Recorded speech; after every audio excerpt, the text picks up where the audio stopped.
ఒక 500 ఉంటే సెండ్ చేయరా. ఒక్క రూపాయి కూడా లేదు మామ నా దగ్గర. కొంచెం ఎవరికైనా అడుగురా. ఎవరికి అడగాలరా? అరే ప్లీజ్ అట్లా అనకరా, అర్జెంట్ రా. సరే అడుగుతావు, లైన్ లో ఉండు. ఒక్కనికి కూడా అడగా, కానీ అందరికి అడిగినా అని చెప్తా. మస్తు మందికి అడిగినారా, ఒక్కరి దగ్గర కూడా లేవంట. మీ కాలేజ్ చూసి కనుక అడుగురా, మన దగ్గర ఉంటాయి కదా. ఏమోరా అడుగు కదరా ప్లీజ్ రా. సరే అడుగుతావు, మన దగ్గర ఉంటాయి. నేను అడగంగానే జప్పమని వేస్తాడు, కానీ నేను అడగా. మన దగ్గర ఆన్లైన్ లో లేవంటారా, క్యాష్ ఉన్నాయంట. పోయి తెచ్చుకుందాం నాడు. ఆడు ఈడ లేడురా అబ్బాయి, ఊర్లో ఉండు.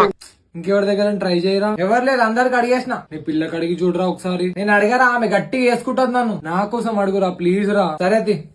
నేను అడగంగానే స్పాట్ లేస్తుంది, లేకపోతే అలా దోస్తుల దగ్గర అడిగేస్తుంది, కానీ నేను అడగను.